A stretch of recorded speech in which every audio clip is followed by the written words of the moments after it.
me about it, stud. Circle K's Craft Beer and Whiskey Festival is back on Saturday, October 22nd. We rockin' and rollin' at the Dusitani Quam Resort from 2 to 10 p.m. Bring your friends and come dressed in your best grease costume to win up to $500 in cash and prizes. So bust out those leather jackets and 50-style outfits as we party the night away at Circle K's Craft Beer and Whiskey Fest. Don't be a square. Get your tickets now at craftbeerfestguam.com or cruise on by any 76 Circle K location. Now that's cool, baby.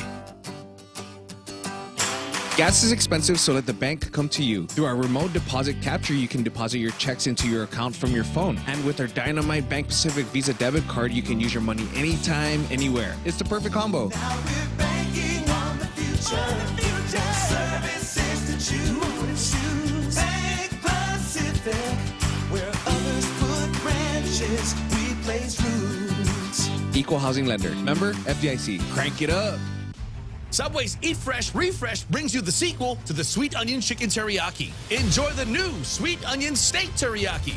Delight your taste buds with tender, juicy steak marinated in the tangy new Sweet Onion Teriyaki sauce and stacked high on toasted artisan Italian bread, topped with American cheese, green peppers, red onions, and drizzled with the tangy new Sweet Onion Teriyaki sauce. The new Sweet Onion Steak Teriyaki is the height of food craveability. Give in to your cravings at Subway. Eat fresh. Welcome to Tall Tales with Bob Klitzkie, the only show on talk radio where common sense is a lot more common.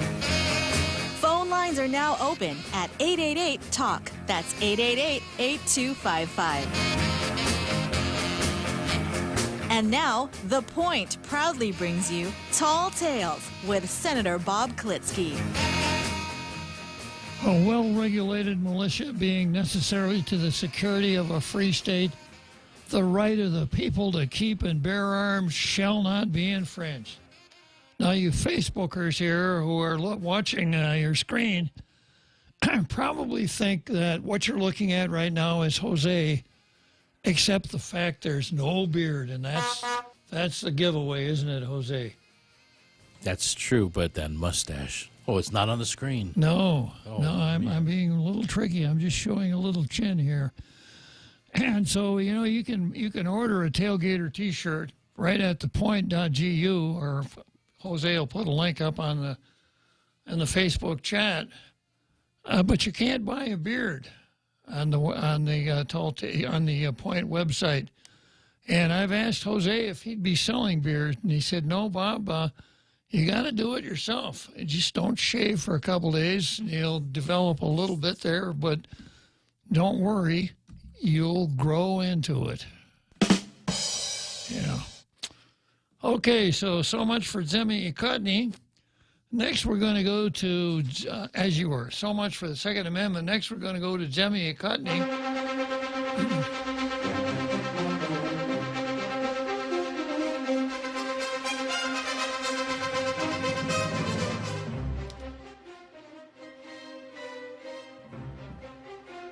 And you'll recall that Zemi Kutney is my backwards play on words, backwards bilingual play on words, because Zemi actually means press. So what I'm actually saying, literally translating, is press the meat. I turn it around to mean meet the press, but I've told you so many times that our version is so much better than Truck Todd's. Well, today, PMSNBC has confirmed that. And here's a story that ran on PMSNBC, it ran on the Horn News, but it's about PMSNBC. PMSNBC's Chuck Todd is in big trouble. The longest-running TV show in TV history may be about to run its final lap. Low ratings and an unpopular host may have doomed the once revered news program and its anchor to cancellation. Meet the Press debuted in 1947, a year before Milton Berle hit the airwaves and 2 years after Franklin Delano Roosevelt died. At the time, it invited America's top journalists to grill politicians on the most important pressing issues of the day. Now viewers are pressing the remote controls to switch to something else. and host Chuck Todd may be headed to the unemployment line. I know a lot of times Ray listens to the show. So if you're listening, Ray, we don't need no stinking Chuck Todd to do Demi Cotney. Jose can do it. I can do it. We don't need to, and we're so much better at it than Chuck Todd. Todd got chucked. Yeah. So Todd got chucked. So if he should have the temerity to submit an application blank here, I don't think we need any Chuck Todds here on Tall Tales. That's my 2 cents worth. Okay, so from there, we go on to the Daily News. And be still, my foolish heart. The Daily News ran a real editorial today. Yeah, I guess they're getting cocky because I gave them a blue star for a 5-year-old editorial yesterday. And I suspect some of my listeners thought, well, that's probably the last time they ran a good one was 5 years ago. Not far off from the truth. But here's what they said today. Good decisions for Guam don't need to be made in the dark without public support. Senators late Wednesday night passed a $1.2 billion budget for the government. This extraordinary task for the legislature is painstakingly complicated as the administration, lawmakers, agency leaders, finance officials, and stakeholders from various nonprofit organizations vie for an allotment from the public purse to carry out their duties and interests. The budget processes, the debates, deliberations, amendments, and hearings that ensue take place every year as leaders set the pace and course of government operations for the next fiscal year. The proverbial playbook for how officials will manage the public sector and its critical services through the year. That's what the budget is. The Budget Act not only sets appropriations for agencies that are inherently tied to the paychecks of thousands of GovGuam employees, it enacts the contents of the budget into public law, a seemingly innocuous afterthought in the grander scheme of paying teachers, police, and nurses. However, GovGuam's budgets also are capable of carrying a veritable host of amendments and provisions that don't get their day-to-day, face-to-face public scrutiny, much like how the fiscal 2023 Budget Act was essentially stripped the Guam Visitors Bureau Board of Directors of any control over staffing and spending and placed it entirely in the hands of GVB President and CEO Carl Gutierrez. Section 35 of Chapter 12 in the fiscal 2023 Budget Act was brought to light by Senator Amanda Shelton, who unsuccessfully attempted to remove the miscellaneous provision. This is an amendment that I think is a little concerning for us to slide into the miscellaneous provisions of the bill without having a full public hearing or a bill of its own to change an existing part of Guam Code that has governed the Visitors Bureau for years, Shelton said during budget deliberations on Wednesday. Shelton is right. While we claim no financial expertise when it comes to billion-dollar government budgets, transferring staffing and spending authority to just one person without properly informing the public and giving the people time to comment leaves much to be questioned.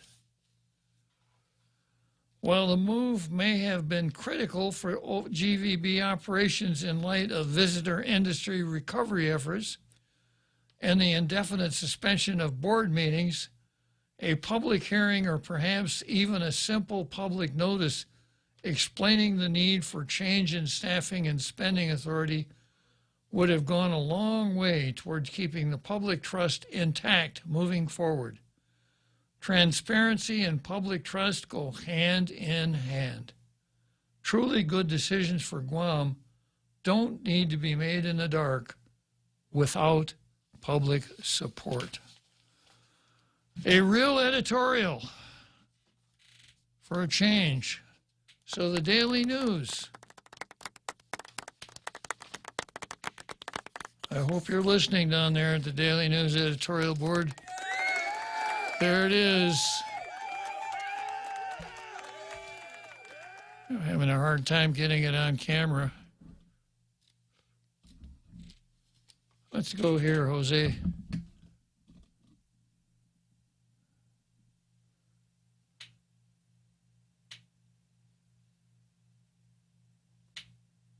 Yeah, I gotta get my finger. There it is, the coveted blue star. The Pacific Daily News. A momentous occasion. So that takes the Daily News up to 82, counting yesterday's 7-year-old blue star, 5-year-old blue star. Okay, so here we are, having finished that, and since the Post doesn't run an editorial, I oftentimes stick editorial comment in there and run it to provide a little balance in the show. And today it's Robert Underwood's column. And for once, I couldn't agree more with Robert Underwood. Oh, 2 shocks in a row. What is going on today? Yeah, must be something in the water, huh? Okay, it goes like this. Underwood says, Underwood, losing reveals who we are, and it's no different in politics. Underwood hit the nail on the head on that one. Losing reveals who you are. Yeah. And by the way, well, I'll get to that in a minute. I got another note about futures. You know, yesterday when I was commenting on how fast Tall Tales T-shirts are going out to tailgaters, I mentioned that cotton futures are going through the roof because cotton brokers figure, man, all of those Tall Tales T-shirts coming out of Guam, the demand for cotton is really going to increase. This is what Robert says today. Losing is harder than winning. Winning sometimes brings out the best in us, but not always. Losing reveals who we are. Now, Robert, if you haven't seen him lately, go to Payless, go over to the produce section, and look for the guy wheeling the huge cart full of sour grapes. That'll be Robert Underwood. And there's your future market, you know. Those are always in season? Yeah, but the prices are rising because everyone anticipates a huge demand for sour grapes after they read Robert's column. This is so obviously the case with ex-President Donald Trump. So if you don't have anything else to write about, Jose, dust off your TDS, Trump derangement syndrome. And you can easily put down 600 words on a page just carping and bitching and kvetching about Donald Trump. You don't have to say anything. Sour grapes are low-hanging fruit. Sour grapes are low-hanging fruit, true enough. So Robert says this is obviously the case with ex-President Donald Trump. His loss reveals the depth of denial and lack of respect and regard for the process of democracies. You notice Democrats can't write about anything without using the word democracy. Yeah, you know, the fact that Payless is out of grapes, definitely a threat to our democracy. He repeats the lie that he won the election. Unfortunately, there are millions who believe him, including some right here in Guam. And what about losing in an election in Guam? Well, that's something Robert's had in a lot of practice on. Robert has run 3 times, and he has never won a Guam election. Twice for governor once for Washington delegate, and he lost. Now, he did win the Washington delegate, but I'm saying for a Guam office. Ran for governor twice and lost, never tried senator, never tried village mayor. Well, he says, and what about losing an election on Guam? I have lost 4 elections in my life. It isn't pleasant. You have to acknowledge it with grace, all the grace you can muster. It's painful. You go through the election in your mind over and over again. Wise people tell you not to look back. Hey, Robert, when you lost to Michael San Nicolas last time, don't keep looking back. He beat you. Not so wise people help you find real and imagined enemies. My first loss was running for president of the Parent Teachers Association at Price Elementary. I lost to Mr. Cruz, who regularly gave out door prizes at PTA meetings. Sometimes it was a sack of rice or a few plants. One time he gave out a rooster. He was his own Godzu and was reelected easily. So Mr. Cruz was using the Red Queen's campaign tactics. Let's let's use a public office and give away a lot of stuff. We became great friends afterwards, but the only ones who remember that election is me and perhaps Mr. Cruz. Mr. Cruz, the giant killer. Island-wide elections draw much more attention. Guam is a pretty small place. If you go to the store, people will look at you. They may commiserate with you, or they may treat you like you have Wuhan virus. People will find ways to avoid you. You are no longer the golden child, but instead the foster child looking for a home. During the campaign, you are given undeserved praise and subjected to unmerited condemnation. The emotional highs and lows throughout the season are quickly forgotten in that moment when you realize that you have lost. I ran for governor in 2002 and 2006 and for Congress in 2020. I came up short of votes, but long in wisdom and experience.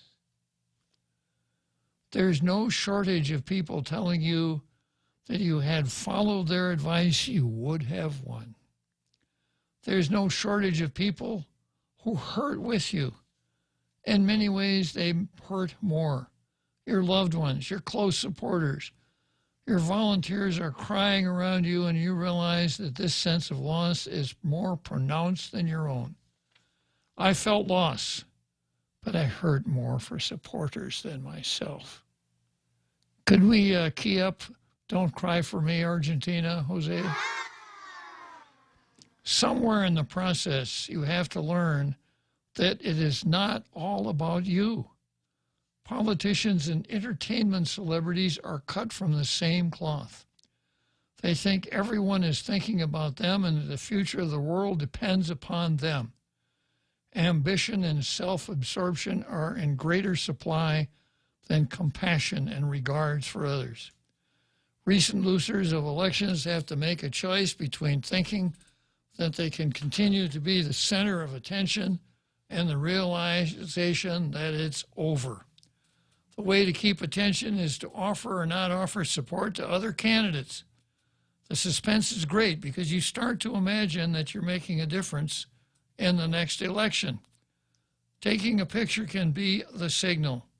You imagine that you're still important even though you have become increasingly irrelevant. Well, he hit the nail on the head there, didn't he? He's not looking back. You can also decide to launch a write-in campaign. Either path is a losing proposition, but it's so tempting. People will tell you almost anything to make you feel good. If you ask 10 people if you should launch a write-in campaign, 9 would say yes. They want you to feel good about them, and you want to feel good too. The one person I defeated in a campaign in 1992 gave me the best lesson about politics and losing. General Ben Blas told me that the difference between us, meaning him and me, and most politicians in Guam is that we provided public service in other ways. He was a general, and I was an activist, an educator. Talk about false equivalence. An activist compared to a general in the Marine Corps. They both provided public service. Wow. He was a general, and I was an activist and educator. We always had real options, not just for personal fulfillment, but for making real contributions to our homeland. Move on to do something greater. Find your real purpose in accordance with God's plan for you. So, yeah, he didn't mention Michael's name. He didn't have to. He still can't stop looking back. And in a sense, this is for us. Folks, when you voted 2 years ago in November, you voted for that guy. You know, that horrible person. If you had only realized that it could be me instead of him. That's what he's writing about. But then we would never have gotten a great column like this. That's very true.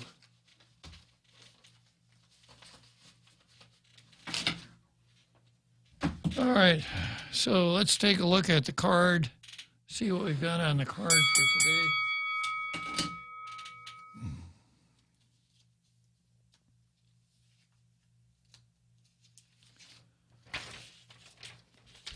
And of course, we cannot escape systemic racism no matter how hard we try, because it's alive and well and moving around the world. I've got an item in 36-34, and I'm still wondering about AAFB versus a stranger, Matt Topaznia. No. You know, we've talked about this before, and I showed you a picture of Nancy, the lieutenant governor, and the governor, and the stranger, and asked you to help me identify him. It took a long time, but finally, Repeat came along and said his name is Luke Topaznia. And then Repeat repeated and said, wait a minute, it was Matt Topaznia. And there's Matt again in that picture, the guy in the blue shirt with the cross tattoo on his right forearm and the shaved head. So I was wondering why he was there with Nancy, the governor and lieutenant governor. And it was explained to me by Frenchie that the lieutenant governor is not very good at driving at night. So Matt, who is the lieutenant governor's partner, whatever that is, does the night driving for the lieutenant governor. Now, governors and lieutenant governors usually have cops driving them all over the place. It looks so much more official, you know. But this time, I guess it's Matt with this lieutenant governor. But every time I get an answer to one question, it brings up another question. And now my question is, well, okay, what is a driver doing there with a shake and howdy routine for the Speaker of the United States House of Representatives? I didn't realize that a driver held such a high rank. And I'm wondering if someone can explain that to me. So that's why I popped this one up here. And then we had another picture that I wanted you to examine today and draw an inference from this. Now you can see that the gentleman in the green shirt wearing the shaved head is in fact the lieutenant governor, correct? That is correct. Now, do you see Matt Topaznia in that picture? Nope. I don't see him there. So I guess the inference we can draw is that this picture was not taken at night. That's very astute and logical. Well, that's the Sherlock Holmes part of this show. So in this particular case, it's just like the Silver Blaze. It's not what Matt Topaznia did. It's what Matt Topaznia didn't do. He didn't get into this picture because it wasn't taken at night.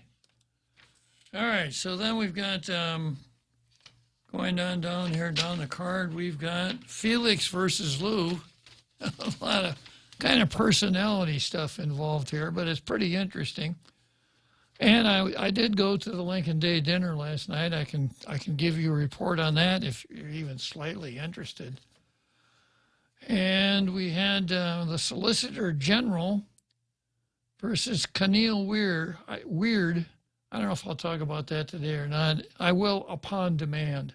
It's such an important subject. Keneal Weird is trying to end independence, self-determination, all kinds of wonderful things for the folks in American Samoa, Guam, the CNMI, etc.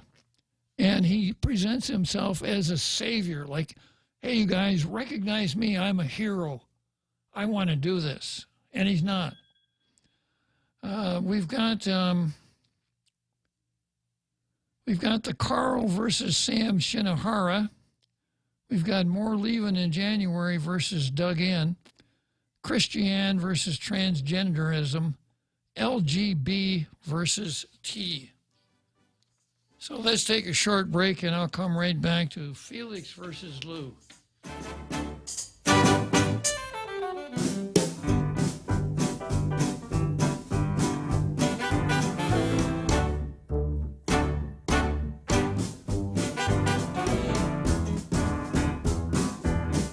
Day. This is Claire Manglania from Security Title. A power of attorney can be a useful tool in a real estate transaction, but if abused, it can result in devastating loss. Choosing your representative should be done with the utmost care and should be very specific about the powers being granted. To mitigate loss, the team at Security Title confirms with the owner prior to using a power of attorney to sell the property. Each transaction is unique. Let the professionals at Security Title use our experience to facilitate a secure closing. We are here to help. Choice Broadcasting introduces their unbeatable lineup of morning shows. Hands down winners of Guam's morning radio battle. Daryl Lizama grooves his way through Boss 104 playing Guam's favorite classic hits.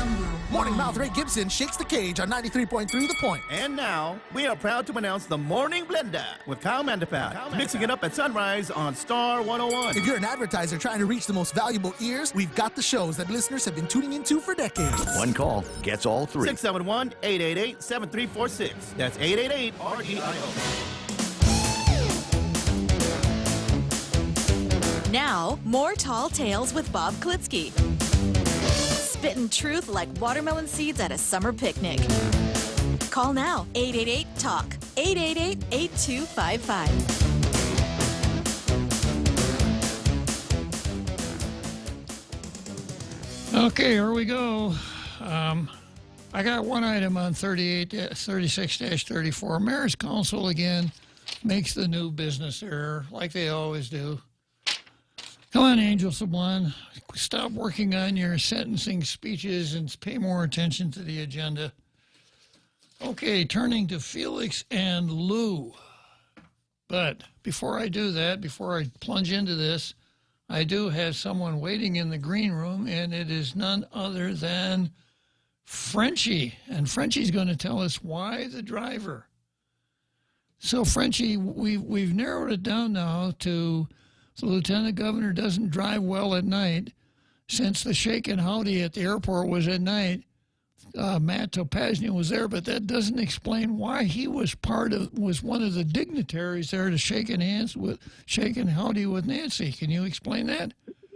Absolutely. See, you are demonstrating what the president was saying about those awful MAGA people that don't understand the poor people. So the poor driver, of course, Nancy and Lou and the presidents want you to know that they are very close to common people like drivers, and that's why he was allowed to come so close to Nancy and Lou. Yeah, because they represent the workers, don't you know? So they were trying to demonstrate the common touch. That's correct. All those millionaires that have a great heart and want you to know that they care for the people like drivers. Yeah, well, they don't really have to go very far to demonstrate the common touch. They're pretty common, and their attitudes are pretty common. Well, thanks for explaining that to us, Frenchie. I thought there might have been some other non-political reason that Topaznia was there. No, it was purely political, and Lou was campaigning, don't forget, for re-election. So she's saying, okay, I'm close to the common people. yeah, tautotano atanestine sa Exactly. sa ti takilo estige na tauto no sa driver gwe. Yeah.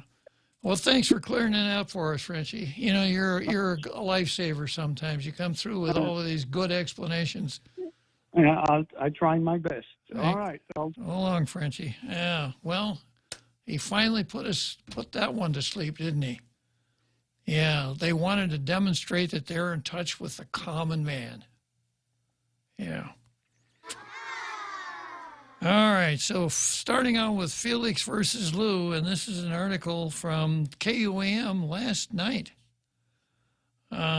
Despite widespread speculation, former Democrat gubernatorial candidate Michael San Nicolas has not yet announced who he might be supporting for the general election. But that doesn't mean there haven't been any signs where he's leaning. A recent photo is what fueled the talk that he will endorse the Republican team, Camacho Ada. During KUM's weekly political analysis segment, The Hub, we asked their senior campaign advisor, Sean Gumatautau, about that. He replied, I would be absolutely crazy to think that it did not. When friends and family are having dinner together talking about the results of an election, that folks that support both aren't going to get a little bit revved up. I think all of us in the community are focusing, yes, partisan, but what do we want to see for Guam at the end of the day? And the image perhaps is speaking to that. But there's more. The Republican Party of Guam held its annual Lincoln dinner on Thursday night, and San Nicolas running mate Sabrina Salas Montanani was there with a special guest of honor, Governor Camacho, at yesterday's event. I'm sorry, special guest of former Governor Camacho. Governor Camacho was there on his own hook.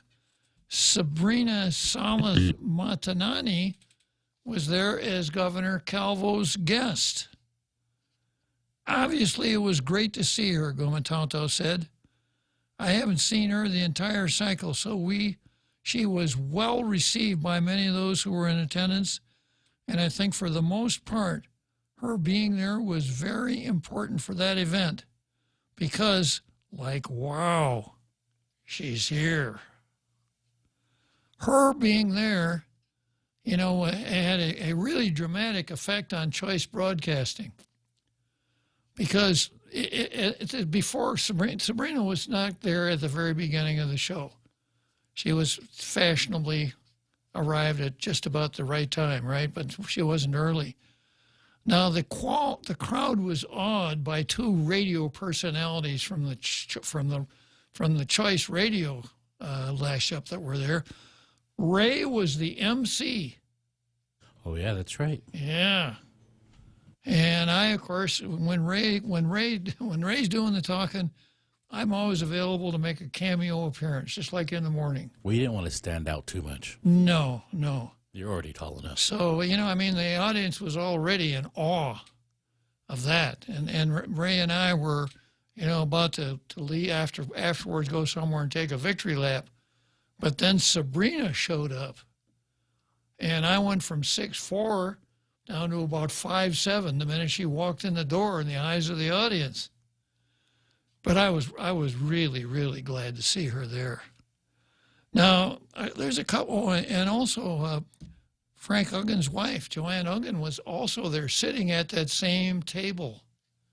So if seating charts were to tell a story, you could say there's a real good chance that San Nicolas Montanani and Frank Uggen, Democrats, are going to cross the line and vote for Felix. And something else that was really important was that Eddie Calvo was there. And he wasn't just there, he was enthusiastically there. He was given the opportunity to introduce the speaker of the night, of course, who was Felix. So Eddie went up on stage and grabbed that microphone, and I'll tell you, he gave what used to be called a real stem winder. You know, he had people clapping and cheering and bee-baying, and he really, really gave a speech. Nothing but really great words for Felix, for Republicans, for our candidates, for all of us, for Republicans. You know, just exactly kind of what you'd hope for if you sign up with a lash-up of any kind, you know, like being a tailgater. You know, tailgaters love one another. They're kind to one another. They seek one another out. The only kind of little bit of the dispute they have is whether or not being a tailgater is a cult, but it's low-key. Yeah. So, and that was the atmosphere that Eddie created last night. It was a masterful job. Electrifying. Yeah, it was great. And so it was good. If he had been a hired speaker that they'd brought in, I would have said, man, that was a great speech. But given that it was Eddie Calvo endorsing, roundly, enthusiastically endorsing Felix Camacho, it was kind of like going to a barbecue at the Hatfield House and seeing Seth McCoy stand up and say, I want to tell you how much I like Herman McCoy. He is a great guy. I'm with him all the way. So apparently, whatever rift there has been in place since 1974 between the Calvos and the Camachos, it's history. Now there's one holdout, but she's in Argentina, so it doesn't matter. Yeah, so that was really, really great. Felix gave a fine speech. One highlight of Eddie's speech was he said, you know, he went through the 16 years of Republican administration, the highlights, the accomplishments, the fact that people were living pretty good during that time. And he said, how about now? We're reading stories about people having their heads cut off and kids dying in cars because their father's inside passed out from meth, and on and on and on. And he lays this out very, very clearly. And then he says, and you know, I think I know why. He said, administrations have priorities. Every administration has a priority or priorities. What's the priority for this administration? They want to build an abortion clinic. That is their main focus. That's all they've talked about. They even got Jane Flores involved. That's all they've talked about is abortion. So if your governor main focus is taking the life of innocent unborn children, what is that going to do to your society? I'm paraphrasing, but that was basically his message. And boy, I'll tell you, it resonated with that crowd. Absolutely. Felix gave a fine speech. Felix gave the kind of speech that you would like to have your neighbor give you if you just ran into him out on the street. It was friendly. It was unpretentious. It was down to earth. It was factual. There were references to Scripture. So you and I don't have to feel like sometimes we're the last Christians on the island, Jose. There are others, and there are a lot of them out there. And I think I think that that's something to remember. That's good to know. Come to November 8th, there are other Christians out there, and some of those Christians are real Catholics who would never be excommunicated senate tentiente because they've strayed from the Catholic fold. Automatically, yeah.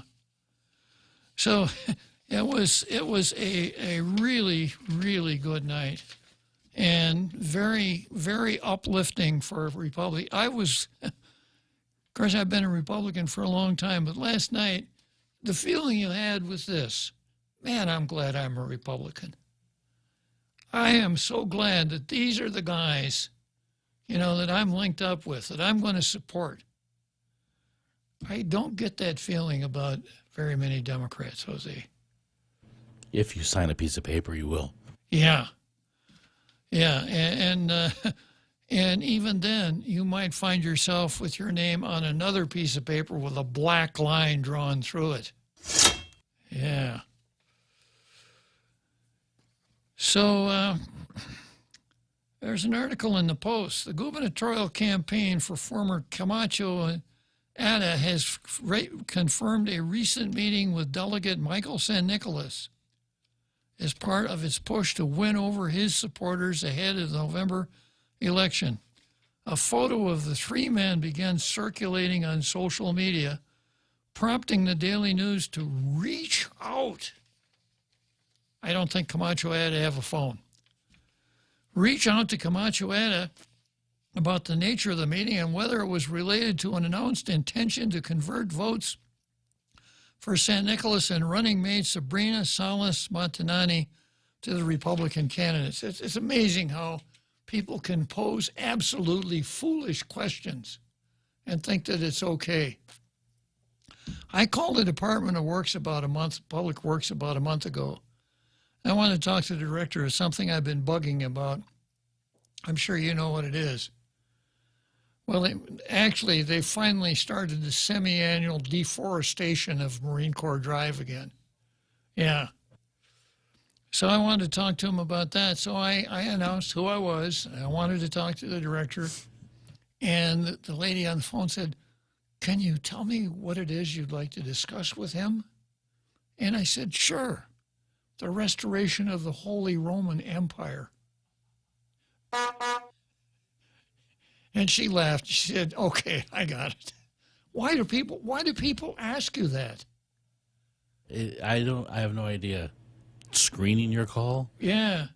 And I like the one where this is Robert Klitzkie calling for Jack McClukenbach. Or excuse me, I'm calling for Jack McClukenbach. And the lady says, "One moment, please. Can you tell me your name?" It's Robert Klitzkie. "Oh, I'm sorry, he's not available."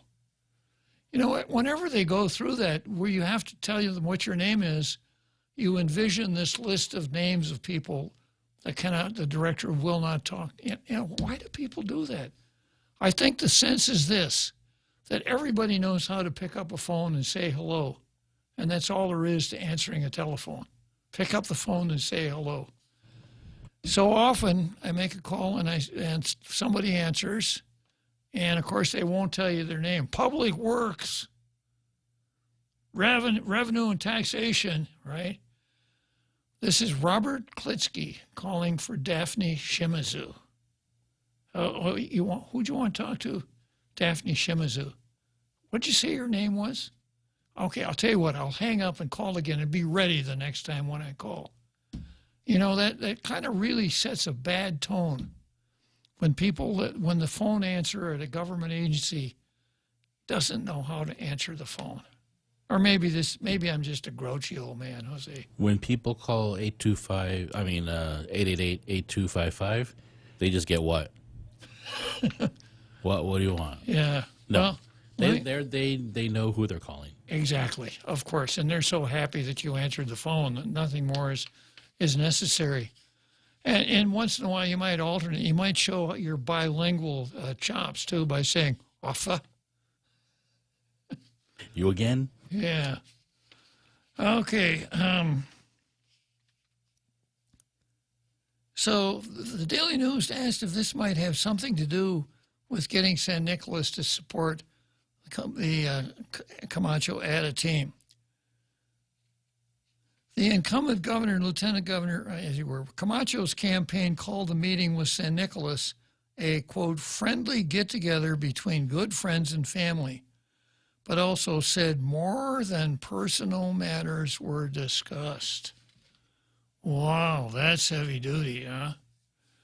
Okay, let's take a short break here. We'll come back to Felix versus Lou. Are you looking for a new place to hang out with your friends? Let's go along the sidelines at Sidelines Bar and Grill. Located at 154 Iriarte Road, Unit 4 and 5 in Tamuning behind Royal Bigs. Sidelines, a hidden gem with nothing but great things to offer. Great atmosphere, great food, top shelf drinks, and a great team. What are we waiting for? Let the fun begin at Sidelines Bar and Grill. Open daily from 3 p.m. to 2 a.m. See you there.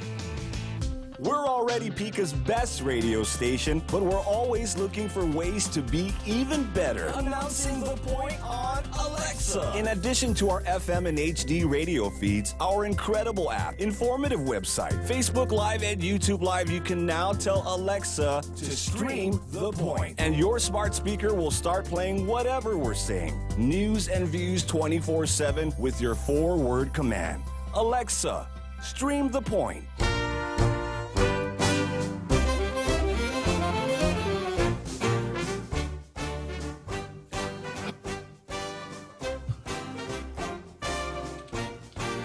Okay, here we go.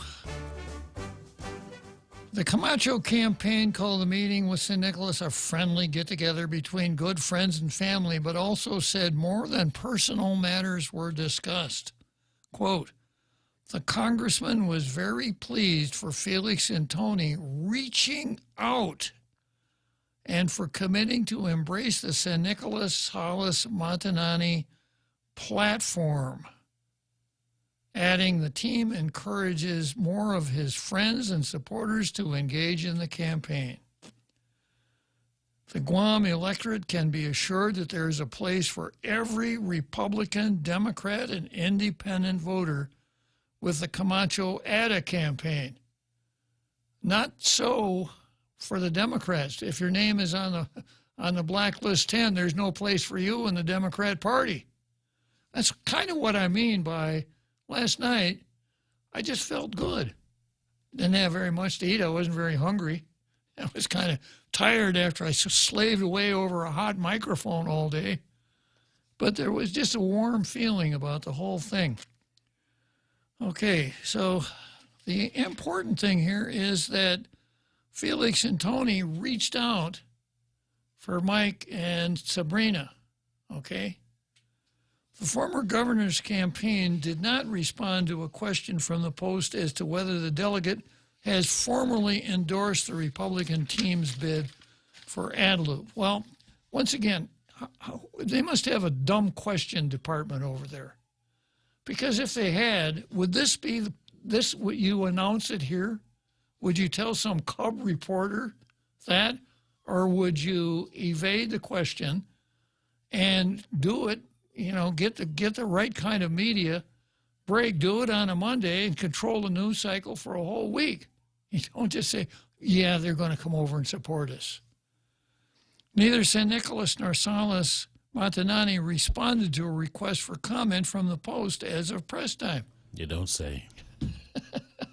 They have no say. Yeah, they took Lou seriously. They have no say. Former Jose. The Leon Guerrero Tenorio campaign confirmed the delegate, as of Wednesday afternoon, has yet to concede his loss directly with the governor. Now, you saw how Felix and Tony handle it. Now, let's see how Lou and Josh and Matt, I don't know if they're going to bring Matt in on this or not, Lou, Josh, and Matt handle it. And here's a quote from Rory Respicio, the campaign manager for the Leon Guerrero team, who ordinarily won't answer any questions because he's prohibited from talking about personnel matters. Here's the quote: tradition, logic, and the spirit of election races dictate that a candidate who does not prevail in an election picks up the phone immediately and offers a concession to the candidate who prevailed in that election. And the candidate who prevailed will offer encouraging words and a pledge to find harmony of interest, to combine forces to build up the journey going into the general election. What does that tell you? Did you guys talk to Mike about this? No, he's supposed to call us first. Well, Governor, if he doesn't call, and because he doesn't call, he decides to support Camacho, would this be the result you're looking for? Well, I am the Red Queen after all, and if he doesn't call, there's only one thing I have to say about him. Off with his head. So this is classic Red Queen right here. San Nicolas right now, you know, the Red Queen is sitting there. She looks at her hand. She's playing a 5-card draw. She looks at her hand. She's got 5 queens in her hand. 5 queens of diamonds. I don't know. I guess she must know the dealer, right? But San Nicolas is sitting over there with Trump. Not Trump derangement syndrome, but Trump. So he can come in and play that Trump when both of the card players throw their hands in the pot. But she's going to be so petty. Well, you know, they treated him so well during the primary. They did, yeah. They did. I mean, he must be the petty one. He must. So she's going to be so petty. Well, he lost. He's supposed to call us. Our telephone works. How many days has it been now? It's been a week. 6 days, yeah. 6. He's supposed to call us. If he doesn't call us, boy, well, he's supposed to call us. We're going to send out another press release. Yeah. Get that guy Matt Herman on the phone. Hello, Phil, over there at the Daily Post. Can you get all over Michael San Nicolas for not calling us after he lost the election? That ought to get a front page on the Daily Post. Wow. Yeah, Respicio referred to the situation in which Leon Guerrero has yet to hear directly from San Nicolas as delicate. I think the only thing that's delicate here is lose pride, and asserted the, quote, collegial thing to do is to pause those efforts and instead begin to reach out to his base of support and others in the general election. In other words, reach out to San Nicolas's base. Hey, you guys over there, pay no attention to that guy with the 5 o'clock shadow hanging with the pretty girl who used to be on TV. Pay no attention to him. Come over to and vote Democrat, and if you do it right away, we won't blacklist you. That's the Democrat pitch. I hear there's going to be a speech with a red background calling out all the unicorn Democrats. Uh-huh. San Nicolas in the past has made his feelings clear about automatic post-primary support along party lines. That's how he made his bones in the Democrat Party. We have excellent candidates in both parties, some not so excellent. It's irresponsible to pledge to support a group just because they are the same party. San Nicolas' 2018 congressional campaign stated, following his decision not to sign a Democrat Party of Guam unity pledge during that election cycle. All right, let's head for that big halftime show. We're going to see some Rogues Gallery.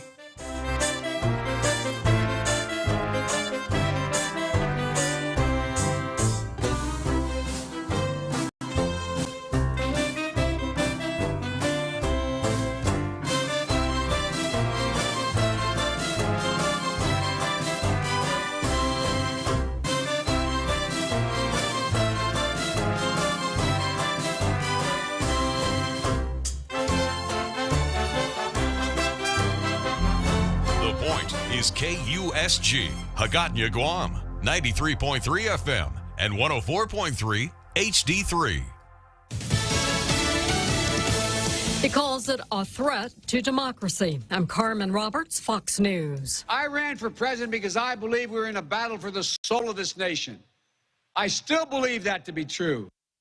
President Biden using a primetime speech to call out what he sees as an assault on democracy. Donald Trump and the MAGA Republicans represent an extremism that threatens the very foundations of our republic. In a speech calling on Americans to unite in the battle for the soul of the nation, the president said too many Republicans are fanning the flames of political violence. Blind loyalty to a single leader and a willingness to engage in political violence is fatal to democracy. House Republican leader Kevin McCarthy, in a speech earlier in Scranton, Pennsylvania, said President Biden should apologize for disparaging millions of hardworking Americans. In Philadelphia, Jared Halpern, Fox News. House GOP leader Kevin McCarthy says the president and the Democrats don't get it. The soul of America is not the ruling class in Washington. It is the law-abiding, tax-paying American citizen. The soul of America is our determination to get up and go to work every day. Texas state troopers and Border Patrol agents say they stopped a human smuggling operation aiming to fly 13 undocumented migrants from the South Texas International Airport deeper into the U.S. And Tropical Storm Danielle continues to strengthen in the Atlantic, but is expected to remain out at sea. There are two other low-pressure systems in the Atlantic, with one of them primed to become a cyclone in the next few days. That one is much closer and headed towards the Caribbean.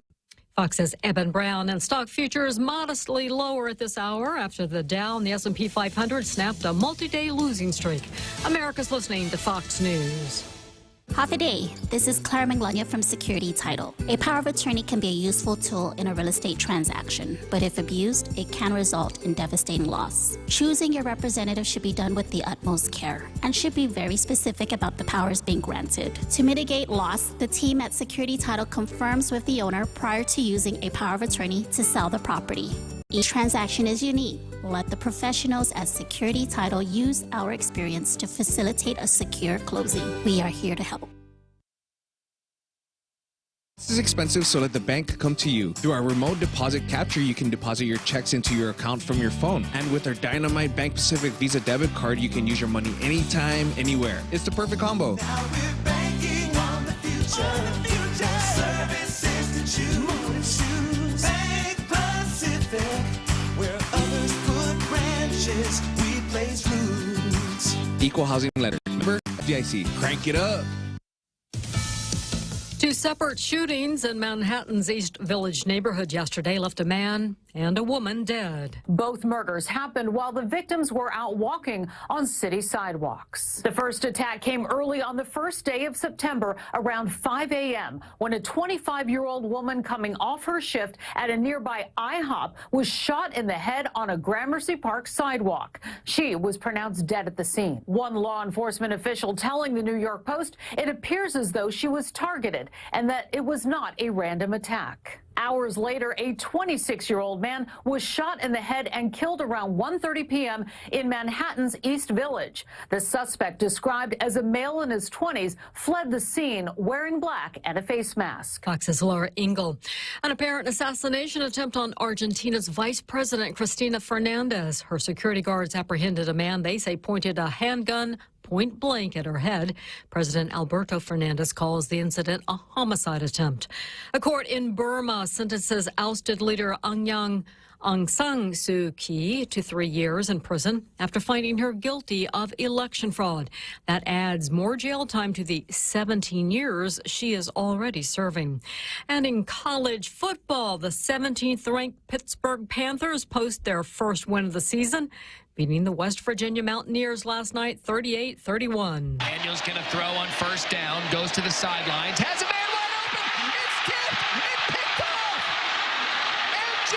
Devonshire's got base, he's going to take it to the end zone, Pittsburgh takes the lead! That call on ESPN as Pittsburgh's M.J. Devonshire returned a 56-yard interception for the go-ahead touchdown. And Penn State outlasted Purdue to win their first game of the season, 35-31. I'm Carmen Roberts, and this is Fox News.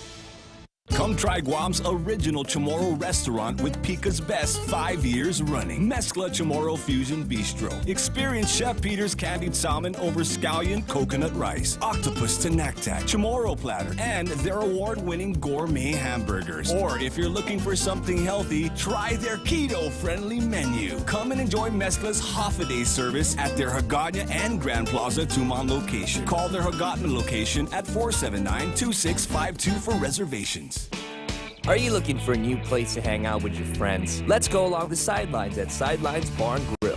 Located at 154 Iriarte Road, Unit 4 and 5 in Tamuning behind Royal Bigs. Sidelines, a hidden gem with nothing but great things to offer. Great atmosphere, great food, top shelf drinks, and a great team. What are we waiting for? Let the fun begin at Sidelines Bar and Grill. Open daily from 3 p.m. to 2 a.m. See you there.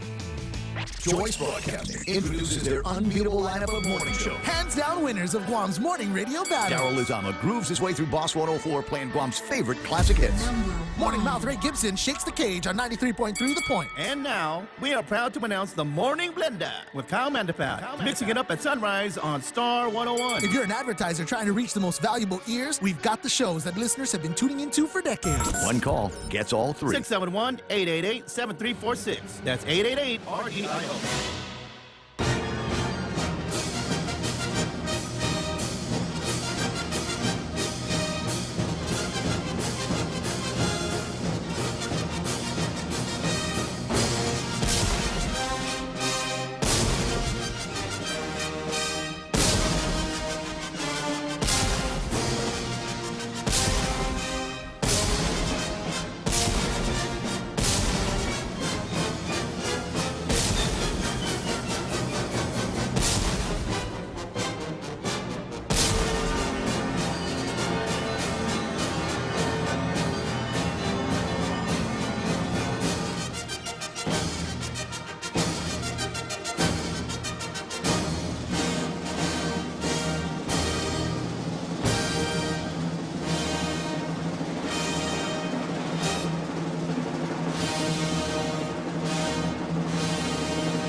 Another great halftime show orchestrated by Jose, who runs the Rogues Gallery during halftime, winding up with the penultimate picture being pretty Sarita Guerin and her kids. Boy, they look great in tailgater T-shirts, don't they, Jose? Comes in all sizes. Yeah, well, of course, everybody looks great in a tailgater T-shirt.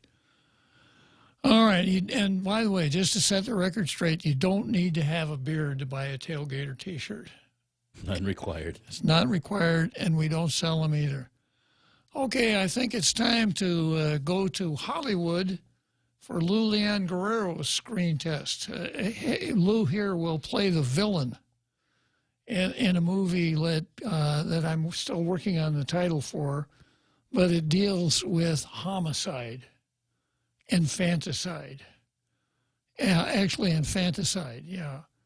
And you know, she plays the villain so well here that she may very well have a movie career after she's leaving in January.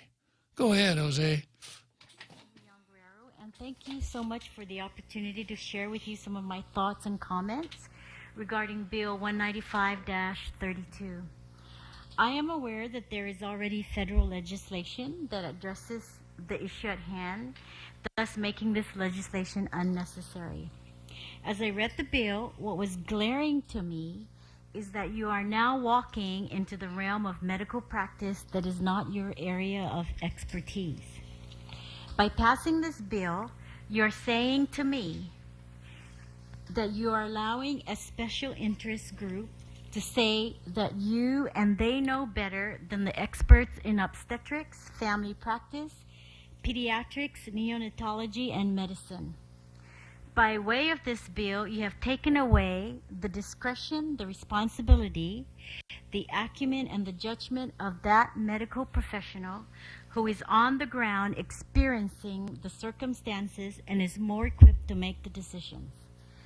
There are medical standards vetted through scientific research and medical knowledge that govern the practice of doctors and guide them in making their decisions. By way of this bill, you have said to our doctors, who are well respected and highly regarded in our community, we have no confidence in your ability. This bill not only diminishes the medical profession, but it further carries them to jail by criminalizing them if they refuse to abide by the mandate. By way of this bill, you have affirmed that doctor to have committed aggravated murder, and for that crime, we will put that doctor in jail for life. And by the way, they will rot in jail because you are not eligible for parole, work release, or educational programs outside the confines of prison. If this bill passes, we as a community, through your representation, will have mandated a government policy that ignores medical expertise and puts not only our doctors, but also our nurses, medical assistants, our physician assistants, and any health professional present at that event, and we're putting them in jail. These health professionals are treasures. They are valuable resources. We are working hard to recruit and retain them, and now we send them a message that they may end up in jail for practicing their profession. I know and truly believe, Senators, that this is not the route you want to travel. This bill is very anti-quality of life because it does not consider the expense that the family will incur as a result of mandating treatment that most likely will not result in a quality of life outcome for the infant. Instead, what this bill does is it will burden the family with enormous medical bills. On the conservative side, if care and treatment is given for a year, that family or the government, if the infant becomes a ward of the territory, will at a minimum pay $273,000 a year just on hospital room charges. This does not include pharmaceuticals, medical supplies, and health professional time.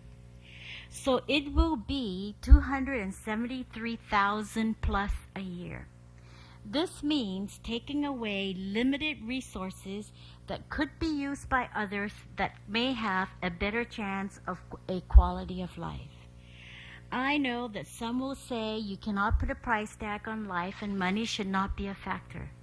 But the reality of the situation is the family, the government, does not have the human and economic resource to provide the care that is required to sustain a life that medical science will tell you is not living a quality of life.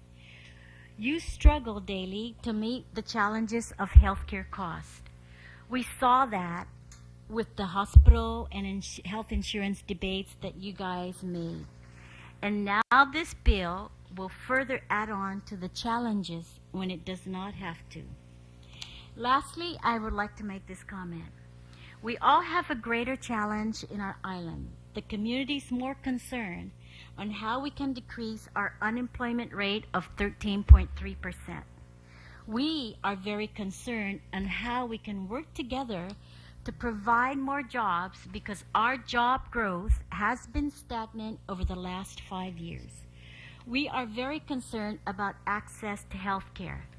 We are very concerned that we are not screaming to the federal government to include us in the health insurance exchange so that we can have affordable health care to everyone.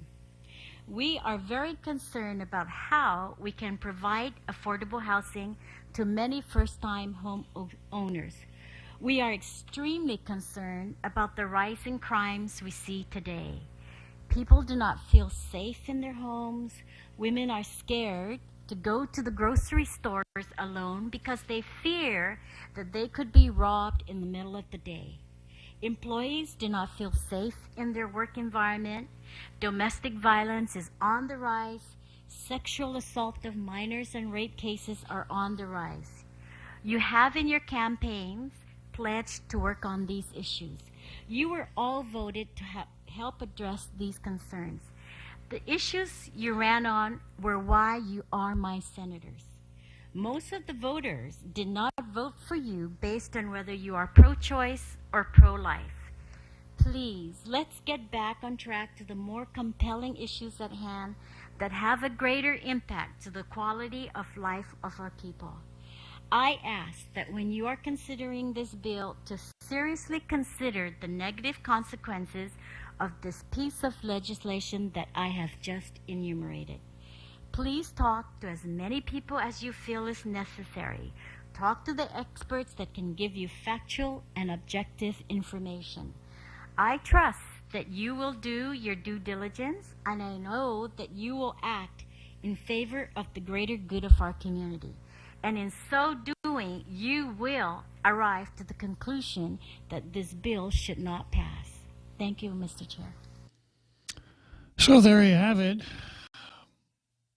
Can I read this bill? Yeah. The bill that she was so against that she had to give public testimony to. This is called the Infant Right to Life Act. The Guam legislature finds that a proposal was previously introduced in a prior legislature that would protect the life of a child who was brought into this world through the abortion process. And who, upon extraction from the mother's womb, is found to be still alive. The Guam legislature recognizes that a child in this situation who is found to be alive must be preserved and every effort be made to protect the child's life. Therefore, it is the intent of the Guam legislature to enact legislation that will require that in such cases whereupon an infant that through an abortion process is found to still be alive, the life must be recognized as a human being and thus must be extended the right to life. And there's a couple of things that they found, they cited in this bill. Legislative findings and purpose. The Guam legislation finds that, 1, all children, no matter their age, have the right to life. Guam has a paramount interest in protecting all human life. 2, if an abortion results in the live birth of an infant, the infant is a legal person for all purposes under the laws of Guam. 3, Guam must assert its interest in protecting an infant whose live birth occurred as the result of an abortion. 4, without proper legal protection, newly born infants who survive abortions could be denied proper life-saving or life-sustaining medical treatment and left to die. And then Part B, accordingly, it is the purpose of this act to ensure the protection and promotion of the health and well-being of all infants born alive in Guam. Therefore, this act mandates that healthcare providers give medically appropriate and reasonable life-saving and life-sustaining medical care and treatment to all born alive infants. And in the fall of 2013, this bill passed into law. And over the extreme objections of our current governor, who said if the abortion doesn't work, then we'll just let the baby die because the baby was supposed to die anyhow. And it's too expensive. And it costs too much to try to save that life. So go back to what Eddie Calvo said last night. If that's your attitude, and life is pretty cheap. That the helpless, innocent child who has the misfortune of having a mother who wants to abort him or her is not satisfied with that. If the abortion doesn't work, then we've got to go to infanticide. And that's the person that's our governor right now. And that's the person who has been beating the drum for almost 4 years now. We need to have an abortion clinic on this island. Her pit bull, Jane Flores, has gone out and worked with Redu and Kaneshiro, 2 abortionists from Honolulu, who came to Guam, were admitted to practice here so they would have standing to file suit to set aside some provisions of our chemical abortion law. And that's where they're coming from. It's not only the means but the end that they're looking for. We have to kill babies if we don't want them. And then of course the Democrat Party council, the one that resigned recently after blacklisting 10 Democrat senatorial campaigns, made this famous statement: "It's impossible to separate our choice of whether and when to have children from every other choice in our lives." And then Lou goes on to add, "or whether to allow them to live after they've been born." Quote came from Vanessa Williams, former counsel for the Democrat Party. Okay, I've got Senator Duenas on infant right to life last night, tailgaters, and then R. Keith wants to comment on Lou LG against infants. So we'll go to Chris. I always like Chris Duenas' method of saying hello. Talk about fluffing up my ego a little bit, as though it ever needed to be fluffed up. Just the facts, ma'am. Yeah. Okay, go for it, Jose. Chris. Well, Jose would say the same thing. Good afternoon, Your Honor, Honorable Marine, Senator, and my favorite talk show host. And last night, I believe that the reason why the Lincoln dinner was oversold, overflowing, and we needed more tables that they wouldn't allow us to have because of the fire code was because there were so many doggone good-looking tailgaters in attendance. That'll do it. I tell you, I know that there was personally a table full where Bob Klitzkie was, Senator Klitzkie, and I know that I saw at least one that is famous on this show, our Carl. Uh-huh. Bob, that was an amazing evening. But our Carl is kind of deceptive. Notwithstanding his compelling voice, presentation, and depth of knowledge, he's kind of a low-key kind of guy. And he said a lot of times when he goes to occasions like that, people confuse him with a potted plant. Well, and that's, you realize that the art of disguise is what makes him the most dangerous man in the room. Exactly. And he's so deceptive. Last night, when I was out in the lobby kind of circulating around to shake and howdy, I had a short conversation with what I thought was our Carl, but it actually was a potted plant. Well, Yeah. You know what? The reason why is, Bob, that was so well attended that even potted plants wanted to be there. Exactly. Yeah, exactly. I mean, literally, we had people showing up, Bob, that actually wanted to buy tickets at the door. That's how amazing it was. I'm not overstating this. We simply could not take. And what was amazing too, Bob, is that corporate sponsors normally will buy a table, out of probably a sense of feeling or obligation or, wanting to help here and there.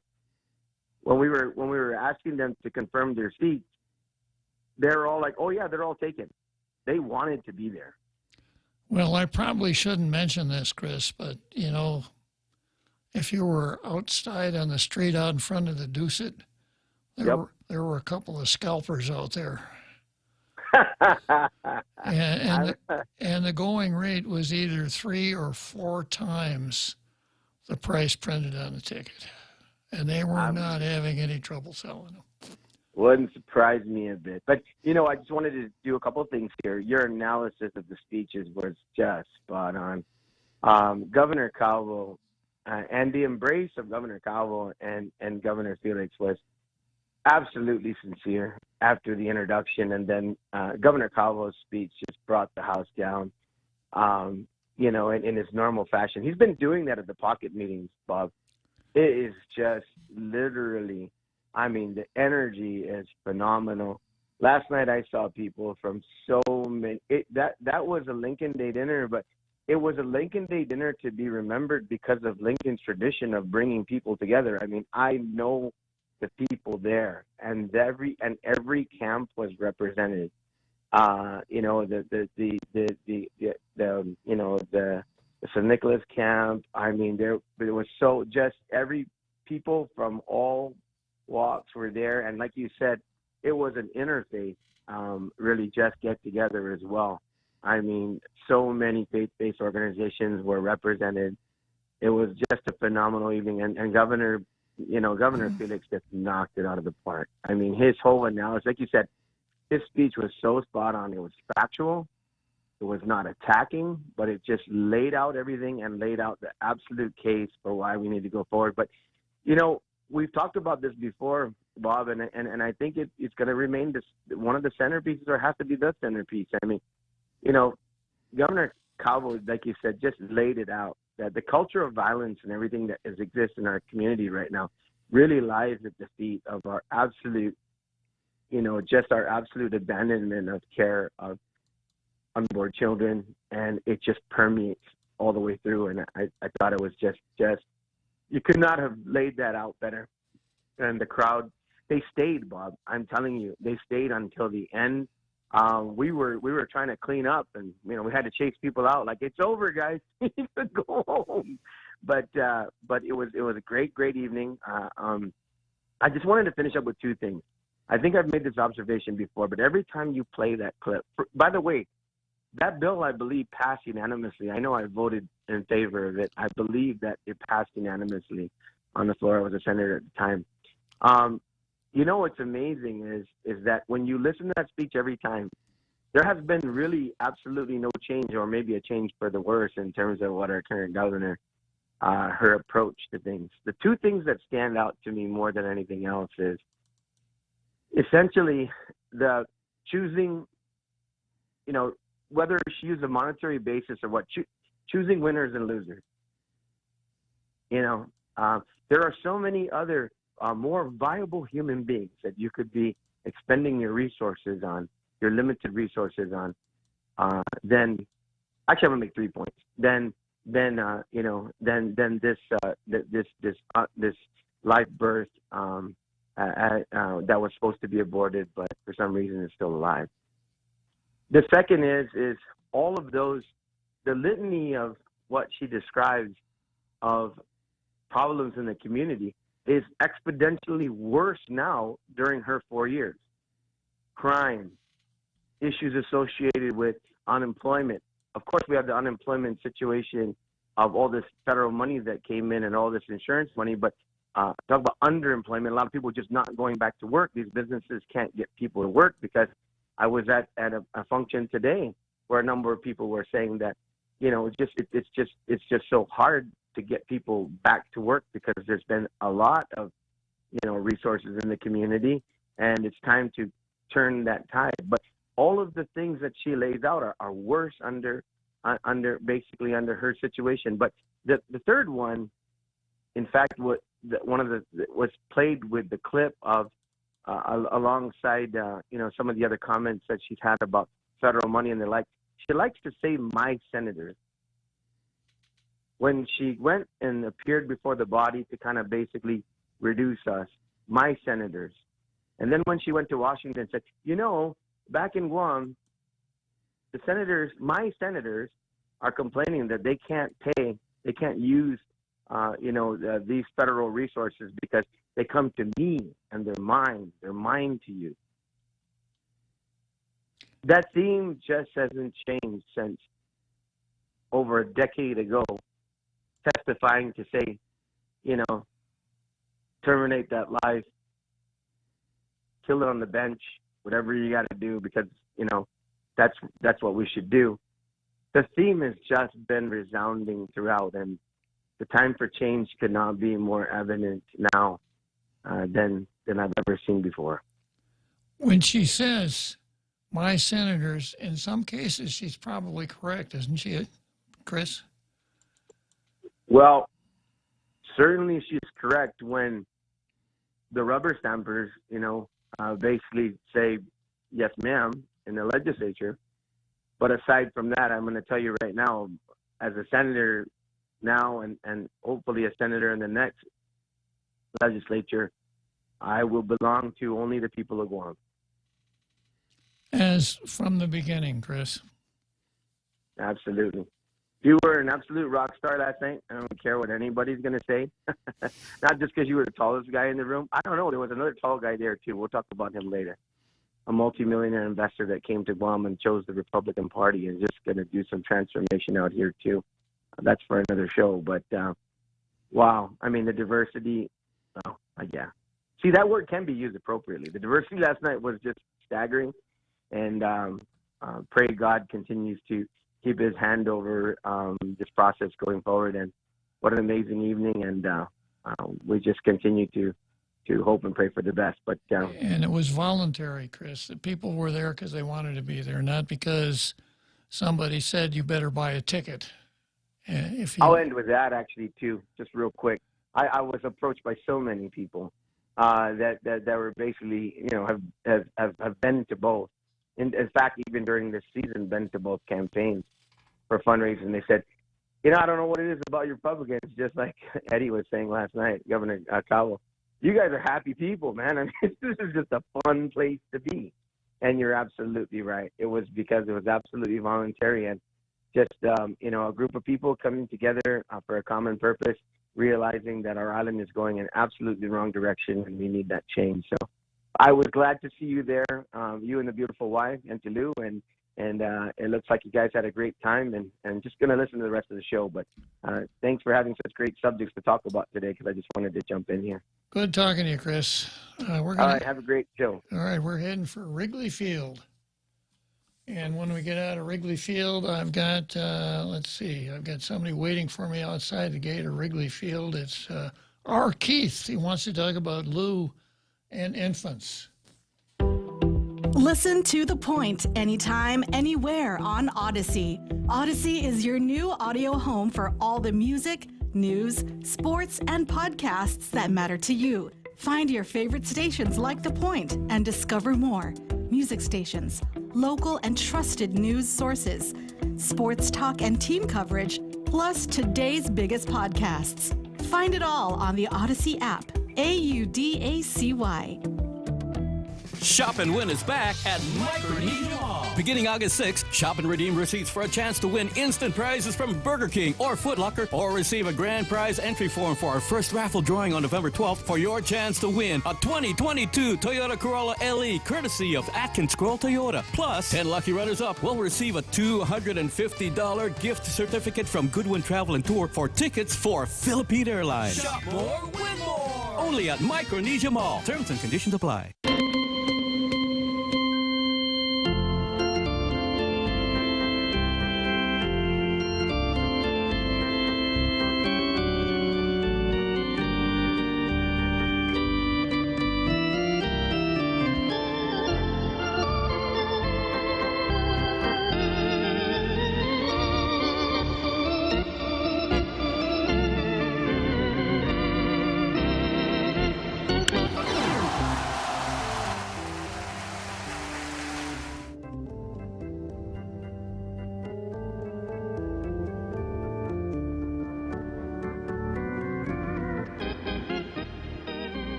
Okay, so here we are at Wrigley Field, and our Keith is stumbling around out here in this grandstand center field. What do you think, R. Keith? Yeah, I was looking for a hot dog. Here I am. I was listening to that speech that listening to Ms. Guerrero, and I just found it disturbing. Who does she think she is? That she can determine whose life is worth living or whose life is valuable, whose quality of life? That's quite that's a lot of hubris right there.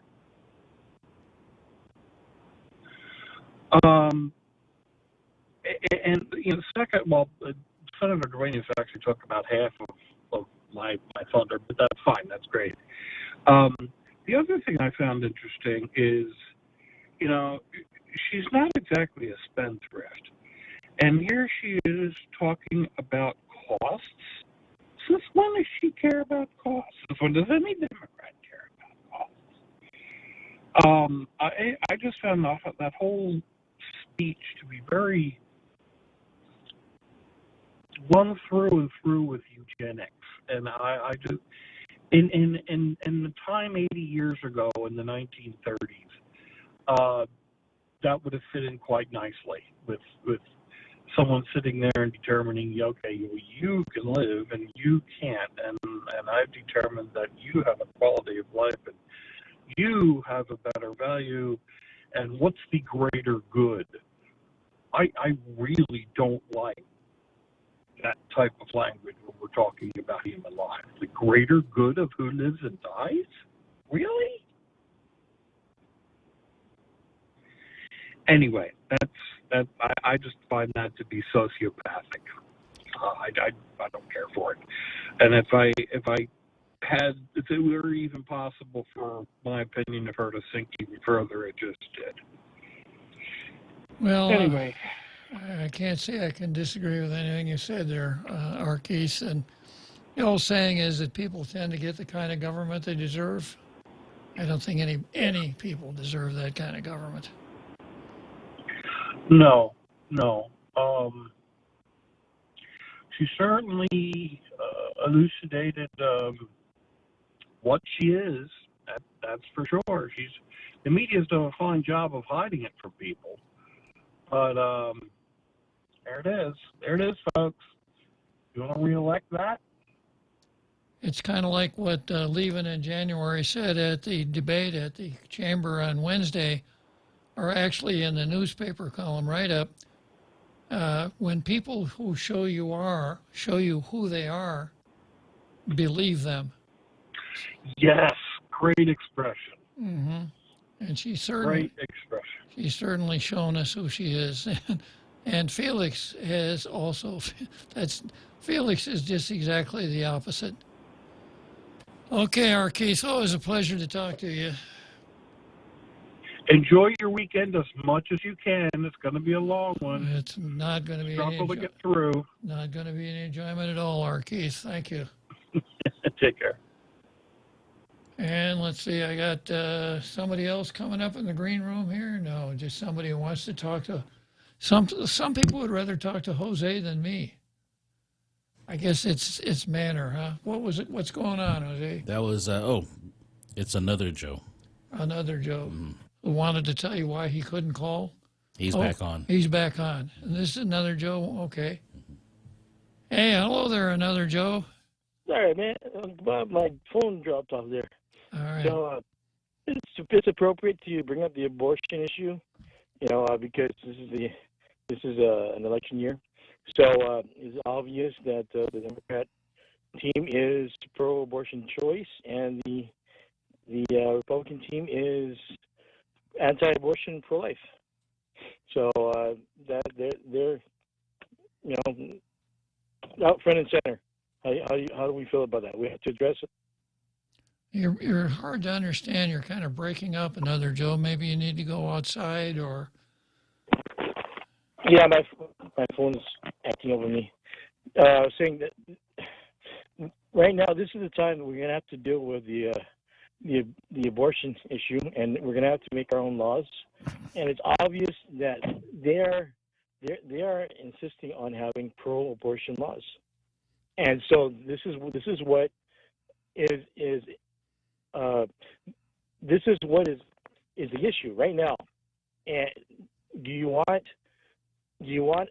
a leadership that is going to be pro-abortion choice, and the laws are going to be steering towards pro-abortion choice, or do you want a team that's going to be anti-abortion, pro-life? So it's obvious that the Republicans are anti-abortion, pro-life. The Democrats are pro-abortion choice. So the Democrat Party has said it's a matter of party platform that they are pro-abortion. So it's pretty, the voters, that's the issue for the voters to decide on. When we fashion our laws, do you want your laws to say, it doesn't matter we'll keep pushing the envelope, we'll kill the babies up to third trimester, even after birth, possibly, because of whatever reasons we could come up with? Or do you want very, very, very humanitarian and cautious approach to any of this? And I think a doctor will be the best qualified person to decide how to save the mother and the child, the baby. And I think the majority of the voters, whatever party they support, would suggest that they do not support late-term abortions, and that as a matter of economic convenience, I think most people would say, well, that's probably not the best way to go about birth control.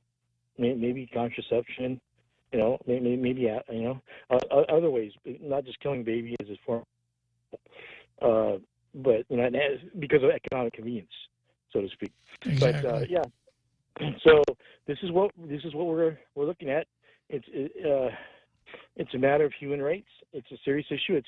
It's a one in a lifetime issue for a lot of people, because we're addressing an issue that was unresolved 50 years ago, basically. And it's a matter of life and death, Joe. And it's a matter of life and death. That's right, Uncle Bob. So I just wanted to put my 2 cents worth in there and credit for keeping this issue in conversation. Okay, Uncle Bob, thanks for your time. I'll keep listening. I'll take your 2 cents and give you change for a nickel, Jose. Another Joe. Okay, thanks. Okay, so another Joe. We're just about time to head for Churchill Downs. I think I'll work a little bit more on Felix versus Lou. I left off with this article here. San Nicolas 2018 congressional campaign stated following his decision not to sign a Democrat Party of Guam Unity pledge during that election cycle. San Nicolas at that time was part of a primary race with now former delegate Madeline Bordallo, the incumbent delegate at the time. So San Nicolas was a giant killer. The smart money said nobody can beat Madeline. San Nicolas did it, and he did it by not signing the pledge. So you could see why you can't count him as coming over to the Lou's camp just because he ran in the Democrat primary. The move prompted some in the party to call for San Nicolas's expulsion, according to Post files. San Nicolas, who ended up successful in his first attempted contested primary, did not have to refuse a requested endorsement in that election. Respicio said he didn't begrudge any perceived or actual lack of party unity when speaking about the delegates' current actions. Delegate San Nicolas has publicly asked for time and prayer for him and his family to sort things out, and Governor Lou is respecting his request. Well, that's the first time she's ever respected anything that I can remember. Now she's gentle and kinder. Yeah, a kinder and gentler governor of Guam. Okay, I got R. James. I think what I'm going to do is go to Churchill Downs, R. James, and then we'll bring you back and head for the home stretch. Tell me about it, stud. Circle K's Craft Beer and Whiskey Festival is back on Saturday, October 22nd. We rockin' and rollin' at the Dusatani Guam Resort from 2 to 10 p.m. Bring your friends and come dressed in your best grease costume to win up to $500 in cash and prizes. So bust out those leather jackets and 50-style outfits as we party the night away at Circle K's Craft Beer and Whiskey Fest. Don't be a square. Get your tickets now at craftbeerfestguam.com or cruise on by any 76 Circle K location. Now that's cool, baby. We're already Pica's best radio station, but we're always looking for ways to be even better. Announcing the point on Alexa. In addition to our FM and HD radio feeds, our incredible app, informative website, Facebook Live, and YouTube Live, you can now tell Alexa to stream The Point. And your smart speaker will start playing whatever we're saying. News and views 24/7 with your 4-word command. Alexa, stream The Point.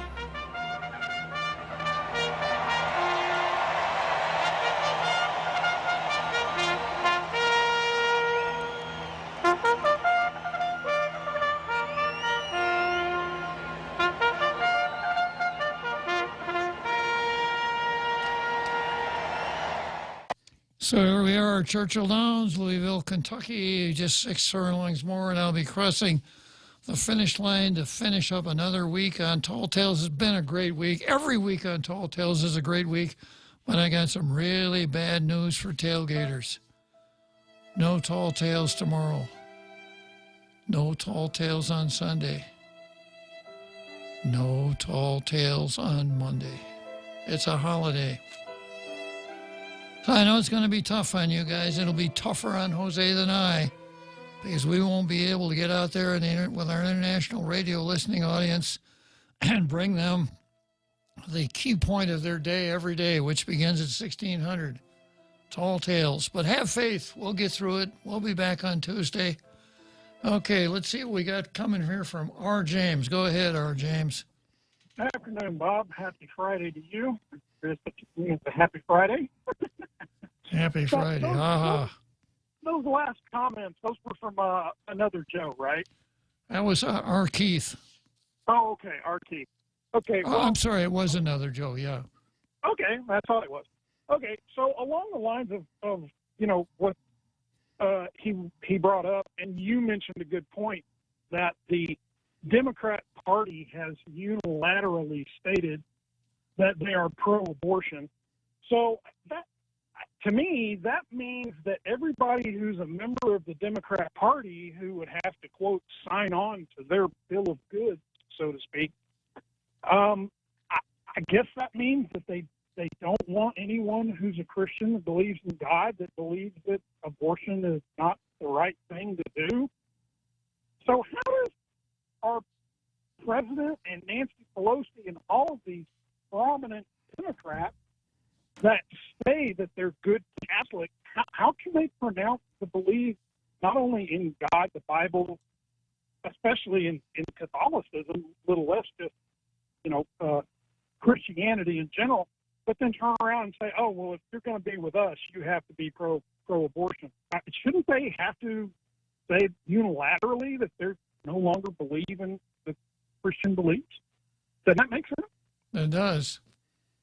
Okay. All right. Just wanted to leave everybody in the international radio listening community with that thought for the weekend, because they're breaking their oath of office.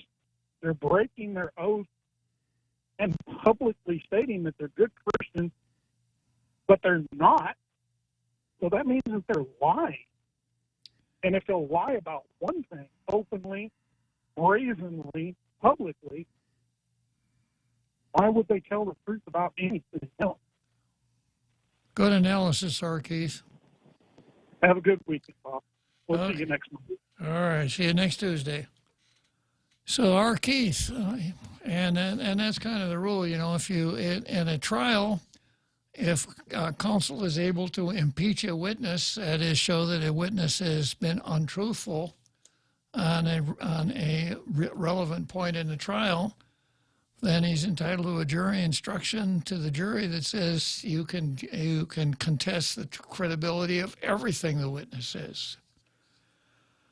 Okay, so I'm going to go back to this article here. A new article. This one ran in Candid News, and Troy picks up on some stuff that the other media didn't get. The Republicans have been highly complimentary of San Nicolas Montanani in their campaign.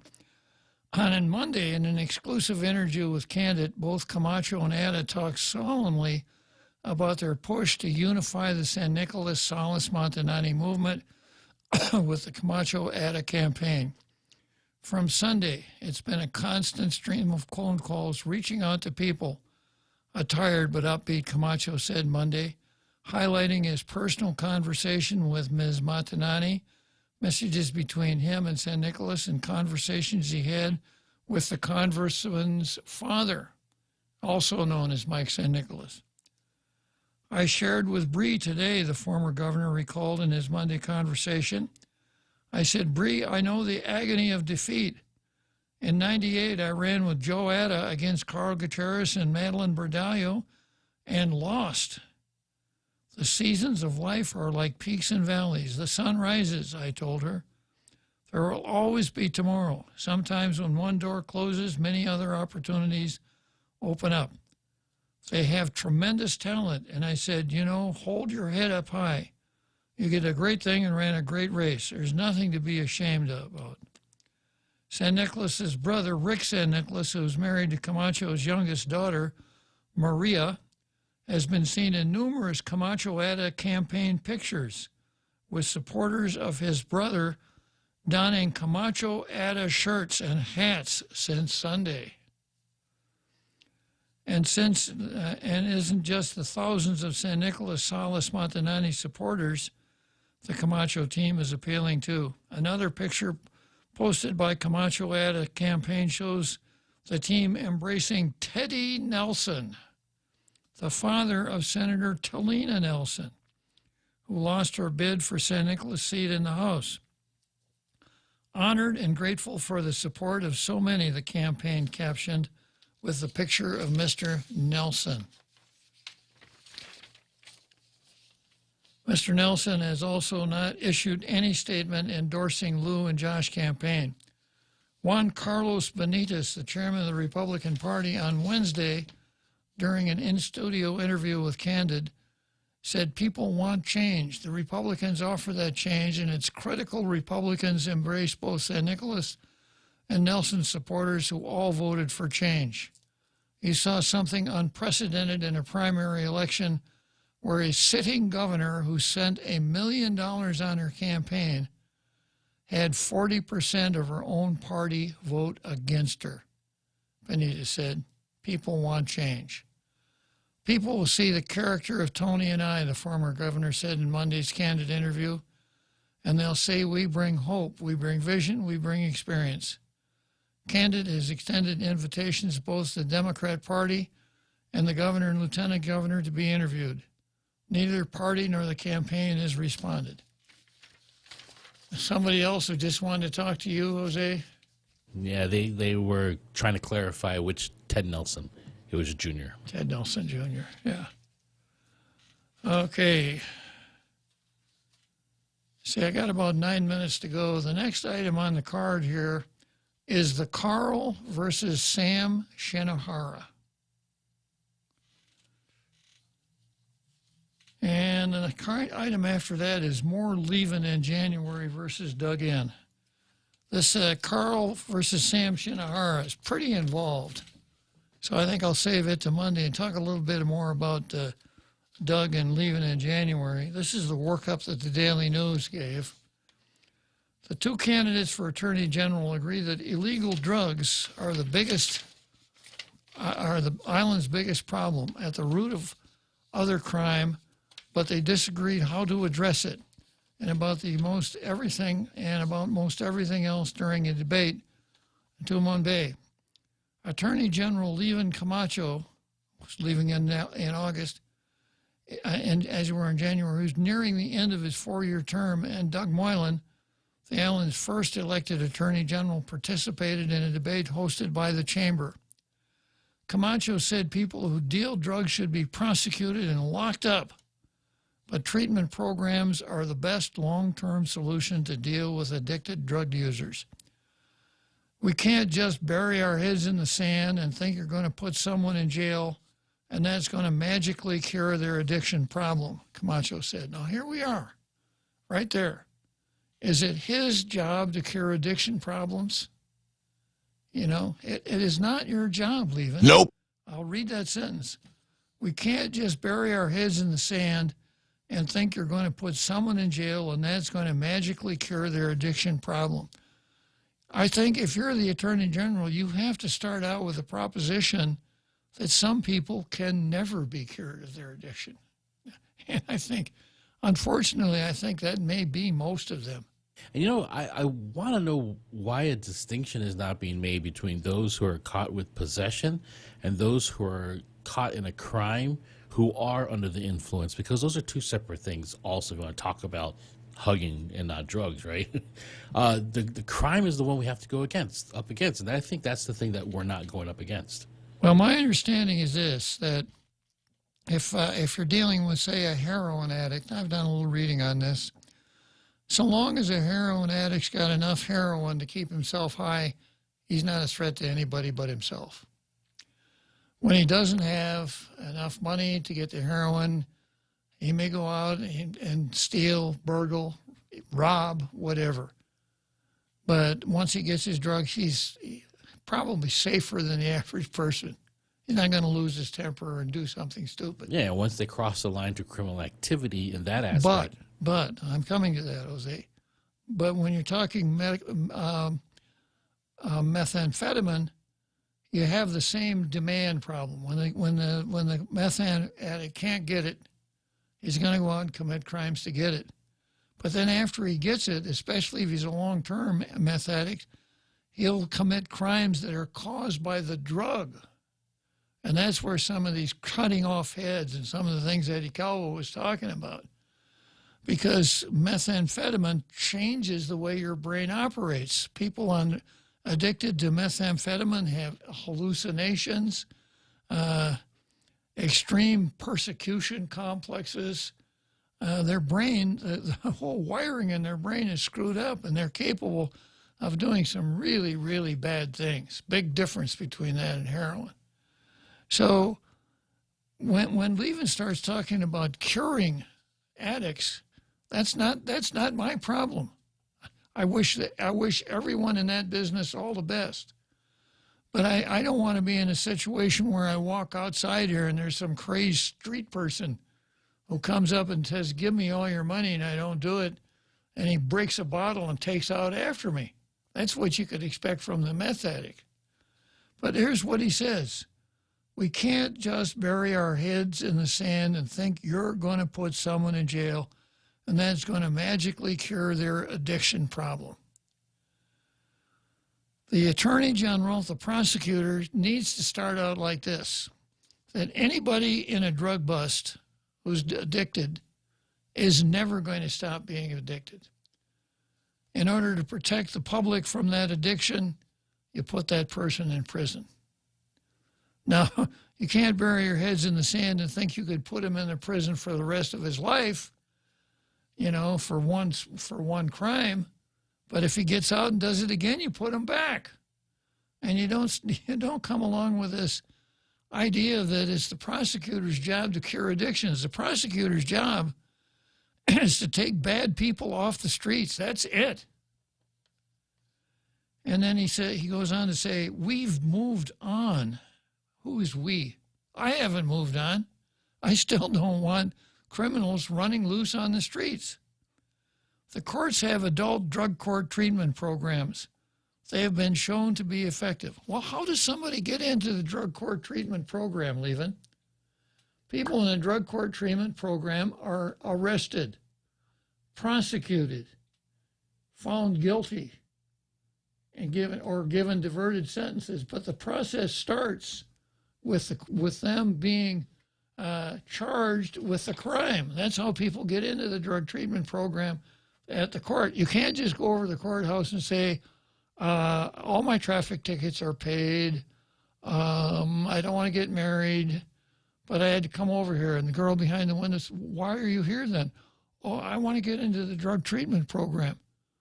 Or are you on probation now? Are you under? No. But I probably will be if I keep going like this. Can I get into the? No, I'm sorry, sir, you can't. Come on, Levin. But it's Levin's bump and grind. I take a question that has a real answer, he bumps it, and then he grinds out another answer. People that take drugs, this comes from Doug. People that take drugs made a choice. They must suffer the consequences, Moylan said. When you're a victim, all those nice little platitudes, let's put him in therapy, let's give him another chance, it just doesn't work. Moylan, who currently is a defense attorney, said people who hurt others and steal so they can pay for their drug habit are animals in terms of how they think. Perhaps not the best choice of words, Doug, because your opponents are going to say, Doug Moylan thinks that drug addicts are animals. And they have. Yeah, and they have, and they will.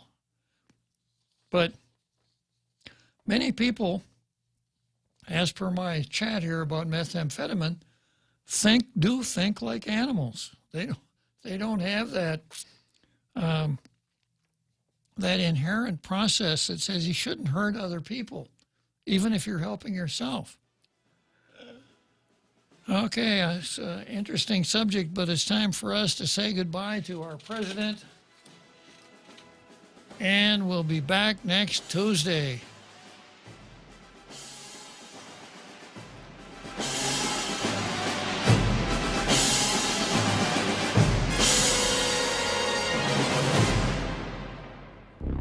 The Point is KUSG, Hagåtña, Guam, 93.3 FM and 104.3 HD3. Turning up the heat on Republicans. I'm Carmen Roberts, Fox News. With the midterm election season just about to kick off, President Biden doubles down on bashing former President Trump and his MAGA supporters as a threat to democracy. President Biden invoked his predecessor in describing threats to American democracy and the foundations of the republic. Donald Trump and the MAGA Republicans represented extremism. The president spoke outside Independence Hall, where the framers debated founding documents. Before he spoke, the Marine Corps band played. We need everyone to do their part. So speak up, speak out, get engaged, vote, vote, vote. Republican leaders say President Biden owes an apology to millions of Americans disparaged by recent attacks on the GOP. In Philadelphia, Jared Halpern, Fox News. A federal judge says she will issue a ruling in due course over whether to grant a third party known as a special master to oversee documents seized at Mar-a-Lago. U.S. District Judge Eileen Cannon did appear at times sympathetic to the idea, even asking government attorneys, what is the harm during a hearing Thursday? DOJ lawyers argue a special master isn't necessary because the former president lacks the authority to declassify documents now that he's out of office. Fox's Sean Langell. As former President Trump deals with that classified documents investigation, as well as one of his role in the Capitol riot, he told a conservative radio host, Wendy Bell, yesterday that if he's reelected, he would pardon and apologize to the hundreds of people convicted for the riot. The CDC endorses updated COVID boosters to help ward off a surge of the virus this fall. Those new boosters target the BA4 and BA5 Omicron strains. America's listening to Fox News. Get all of your favorite Fox News podcasts ad-free on Apple Podcasts with Fox News Podcasts Plus. From Trey Gowdy, the Fox News Rundown, Will Kane, Brian Kilmeade, and so much more. Go to foxnewspodcasts.com for all the details. The Fox News Rundown, a contrast of perspective